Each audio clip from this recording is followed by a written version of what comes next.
Welcome to the Focused Intention Podcast Season 6, where we set aside 10 minutes or so every Monday and Friday to focus on gratitude and attitude. I'm your host, Sarah Parker Wolf. Thanks for joining me. Hey everyone, I'm so glad you're listening today. A very special shout out to all of you who have subscribed or followed the podcast or left a rating or a review. It really helps so much to get the word out. I'm very grateful that you have taken the time to do that. We are in Season 6, Gratitude and Attitude, and we focused on that gratitude portion on Monday. So today we expand that circle to include attitude or mindset, if you prefer. So let's jump in. Our focus this week is pets.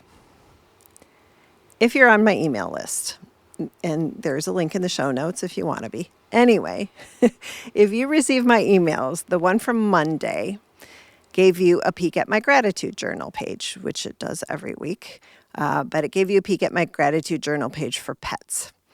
And so I started by just drawing little pictures representing all of the pets that I've had through my life. And I counted them up. I think we're at 4 dogs, 4 cats, a bunny, a hamster, and so many goldfish that I lost count.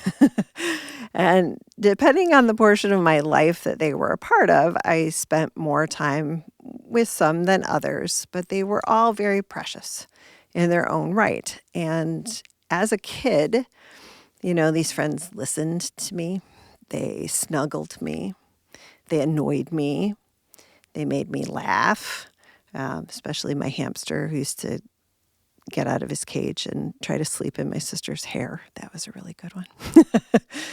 And many, many at the end, of course, made me cry. They were present for me at all times, showing unconditional love. Even my grumpy cat, Addie. I was the only one that she would even give the time of day to.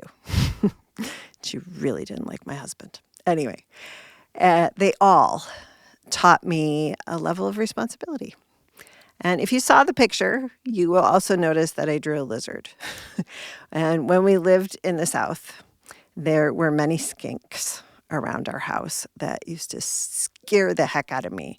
And although we never really gelled, I'm not really a reptile person, I did want to give them a shout out for coexisting with me for a long time. So anyway, let's talk about what these beautiful friends do for us and our mindset. Like so many of the things we talk about on this show, animals have been shown to help us decrease cortisol and lower our blood pressure. They can also help reduce feelings of loneliness and increase our feelings of social support, and of course, boost our mood. Here's a good story for that one. I was at a local conference just last year. This is not my favorite, and I felt rushed a lot, and there were a lot of expectations for work and home at the time that were sort of fighting with each other a little bit. It wasn't a very relaxing experience. Anyway, I was walking through the exhibit hall at a break, looking at all the various offerings, and one of the exhibitors had brought along their golden retriever who was trained as a therapy dog. I didn't even see him as I approached the booth. I was just wandering, and this sweet baby made a beeline for me and stuck his face right to my leg. I, of course, gave him pets. But the owner of the dog just looked at me strangely. It was like, he doesn't usually behave that way. And I honestly think that pup took one look at me and thought, man, that lady needs a hug. And he was right.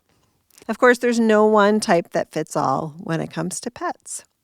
Stress relief and joy and companionship might come to you from watching a fish swim around, just as much as it might come from having a cat make herself comfortable on your lap.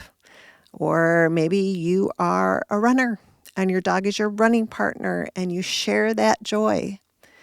These beautiful babies are truly gifts from God, from the universe. from spirit. So our action for today, our mindset item.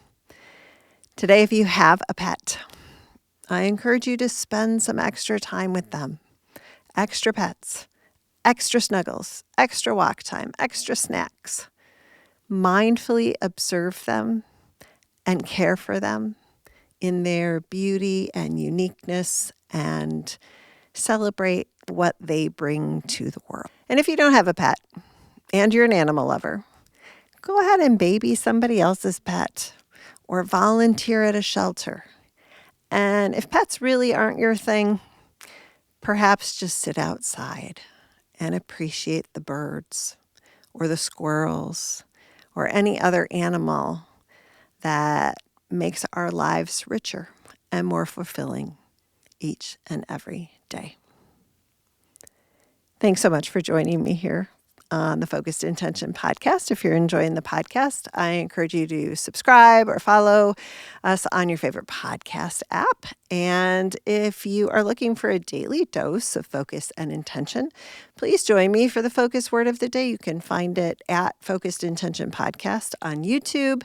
You can find it at Focused Intention Life on Instagram, or you can check it out on my website, focusedintentionlife.com. That's also where you sign up for emails and where you can find all those downloadable gratitude pages each week. You can also check out my books, Daily Intentions for Parents of Kids on the Autism Spectrum, Daily Intentions for the Classroom Teacher, and Focused Intention, 101 Reflections and Intentions to get you focused on what matters. Thanks so much for sharing your time with me today. Now let's go out, live with intention, love like crazy, love those amazing animals in your life, and have a great